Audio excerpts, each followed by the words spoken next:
রাজু অনাথ, তাই তার ভাগ্য সে মেনেই নিয়েছে। রাজু চায়ের কাপ ধুচ্ছে আর কাঁদছে। হঠাৎ দোকানি এসে চোখ গোল গোল করে বলল, এই কটা কাপ ধুতে এত সময় লাগে? এরকম করলে খদ্দের আর রাখতে হবে না, তখন তোর দুবেলা গেলা বন্ধ হয়ে যাবে। এই বলে দোকানি রাজুর মাথায় মারল এক চাঁটি। রাজু গিয়ে পড়ল মেঝের ওপর। খুব আঘাত লেগেছে, কিন্তু রাজু কাঁদল না। চুপচাপ উঠে বসে সে তার কাজ শেষ করল। রাত 10টার সময় রাজু ছুটি পায়। না, বাড়ি ফেরা হয় না। বাড়ি বলতে ওর কিছু নেই। রসুলপুর ব্রিজতলায় 4 নম্বর পিলারে যে ছেঁড়া কাঁথার পুটলিটা আছে, ওটাই ওর বাড়ির 4 দেওয়াল। আজকাল ভিক্ষে করাচ্ছে, খেটে খাওয়া ভালো। ভিখারি ইউনিয়নের কার্ড না থাকলে শহরে ভিক্ষে হয় না। রাজু হাঁটছে, হাতের একটা কোয়ার্টার রুটি। রসুলপুর ব্রিজতলা আসলে এই শহরের বাইরের দিকে একটা পরিত্যক্ত সেতু। আগে এর ওপর দিয়ে ট্রেন চলতো, এখন পাশে নতুন ব্রিজ হয়েছে। এখন ট্রেন চলে ওই ব্রিজের ওপর দিয়ে। রাজু তার আস্তানায় ফিরল ও চারপাশে ঝোপে লতাপাতায় দেখল জোনাকি জ্বলছে। তার এই আশ্রয় যেন আজ স্বর্গরাজ্যের উপবনের মতো মনে হচ্ছে। রাজু ফুঁ দিয়ে ধুলো পরিষ্কার করে একটা পাথরের ওপর বসল।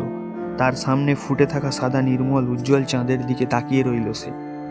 তার মনে একটা গভীর তৃপ্তি ভরে উঠল। একেই বোধহয় বলে শূন্যতার মাঝে পূর্ণতা। রাজুর এখন বয়স 14 বছর। এর আগে রাজু থাকতো এক বৃদ্ধ মাস্টার মশাইয়ের সাথে। তিনি মারা যান আজ 3 বছর হলো। রাজু তার জীবনের অভিভাবকের স্নেহ পেয়েছিল ওইটুকু সময়ের জন্যই। এখন সে তার বাস্তব পরিস্থিতিকে মেনে নিয়েছে। মাস্টার দাদু তাকে এক ডাস্টবিনে ময়লা ফেলতে গিয়ে পুড়িয়ে পেয়েছিলেন। বড়ই দয়ালু ছিলেন মাস্টার দাদু। রাজুর মনটা একটু ভারী হলো। না, মন খারাপ করে লাভ নেই। বাঁচতে যখন হবে দুঃখ পেয়ে লাভ নেই। রাজু রুটি হাতে নিল ও একটা কামড় দিল। মুখে খাবার পেয়ে পেট যেন শান্ত হলো। মনটাও আঁচ কমিয়ে ধিকি ধিকি পুড়ছে। মাস্টার দাদু শুধু তার ভরণ পোষণই করেননি, তিনি রাজুর নামকরণ সমেত হাতে খড়িও করিয়েছিলেন। স্কুলে পড়াবার সামর্থ্য ছিল না দাদুর, কারণ উপার্জন করতেন নামমাত্র। তাতে দুবেলা চলতো কোনো রকম। তিনি বস্তিপাড়ার বুড়ো বামুন। পুজো আচ্চা করে 2-5 টাকা যা হতো তাই দিয়েই চলতো। যেদিন দাদু মারা গেল, রাজুর মাথার ওপরের ছাদ ও বস্তিপাড়ার ঘর দুই গেল। রাজুর ঠাঁই হলো এই রসুলপুরের পুরনো ব্রিজের তলা। রাজু দেখল আকাশের শেষ সীমায় একটা নীল আলো চকচক করছে। গোটা আকাশ জুড়েই তারা নক্ষত্র ফুটে রয়েছে, কিন্তু এই আলোটা যেন বিশেষ তীব্র, মনে হয় খুব কাছেই রয়েছে। রাজু এক দৃষ্টিতে তাকিয়ে রয়েছে আর ভাবছে, এমন তারা তো সে কখনো দেখেনি। রাজু দেখছে আলোটা ধীরে ধীরে সামনে আসছে। ওটা কি কোনো উড়োজাহাজ? তাই হবে। দেখতে দেখতে আলোটা সামনে এসে গেল। এবার আকৃতিটা বুঝতে পারছে রাজু। উড়োজাহাজ তো বটেই, তবে একটু বিশেষ প্রকৃতির। সব থেকে বড় ব্যাপার হলো বিশেষ কোনো শব্দ হচ্ছে না, একদম নিঃশব্দ চলাচল। লোহা বা স্টিলের তৈরি তার চেহারা, তবে জ্যামিতিক নকশাটা একটু বিশেষ ধরনের। এরকম কোনো ছবিতে দেখা যায় না সচরাচর। রাজু যার নয় তাই অবাক হয়ে দেখছে। ইতিমধ্যে উড়ন্ত যানটি পাশের জঙ্গলে ঘেরা ঢিপির ওপর নামল। রাজুর খুব কৌতূহল হলো। সে ওই বস্তুটাকে আরো কাছ থেকে দেখতে চায়। রাজু চলল মাঠের দিকে, যেখানে রকেটটা নেমেছে। রকেট নামার সাথে সাথে তার সব আলো নিভে গেছে। এখন কোনোভাবেই বোঝা সম্ভব নয় যে সবেমাত্র এখানে একটা রকেট নেমেছে। রাজু পৌঁছে গেল রকেটের কাছাকাছি। আর মাত্র 30-32 হাত দূরে বস্তুটা দাঁড়িয়ে রয়েছে। এর আকৃতি অনেকটা ভিন গ্রহ থেকে আসা রকেটের মতো। ঠিক তেমনই 3টি পায়ের ওপর দাঁড়িয়ে রয়েছে যানবাহনটা। ধাতব রূপলি বর্ণ ও অনেকটা বেড়ালের মুখ যেমন হয় তেমন আকার। রাজু অবাক চোখে খুঁটিয়ে খুঁটিয়ে যানবাহনটাকে দেখছে। সিনেমা, নাটক, মোবাইলে বাবুরা এরকম অনেক জিনিস দেখে, তবে আজ সামনে থেকে এমন একটা বিস্ময়কর বস্তু দেখে রাজুর আজ আর আনন্দ ধরছে না। হঠাৎ একটি যান্ত্রিক শব্দ করে ভিনগ্রহের যানবাহনটার একটা দরজা খুলে গেল। ভেতর থেকে দেখা যাচ্ছে একটা কমলা আলো। রাজু এবার খুব ভয় পেল। না জানি ভেতর থেকে কোন বীভৎস প্রাণী বেরিয়ে আসবে। যদি সে রাজুকে আক্রমণ করে তখন কি হবে? রাজু ভয়ে স্থির হয়ে গেল। তার নিঃশ্বাস পড়াও যেন বন্ধ হয়ে গেছে। এবার রকেটের দরজায় কমলা আলোর মধ্যে এক কালো অবয়ব ফুটে উঠল। ভয়ে রাজুর হৃৎপিণ্ড যেন মুখে চলে আসছে। সে এক দৃষ্টে তাকিয়ে আছে, চোখের পলক পড়ছে না। সে একবার ভাবলো ছুটে পালিয়ে যাবে, কিন্তু আবার ভাবলো এখনো হয়তো প্রাণীটা রাজুকে দেখতে পায়নি। কিন্তু এবার একটা বিস্ময়কর ঘটনা ঘটল। রকেটের মধ্য থেকে একটা মিহি গলা পরিষ্কার গলায় বলল, রাজু, ভয় পেও না, আমি তোমার বন্ধু। আমার পৃথিবীতে আসার একমাত্র কারণ তোমার সাথে দেখা করা। রাজু ঝোপের মধ্যে থেকে বেরিয়ে এলো। এবার রকেটের দরজা বন্ধ হলো।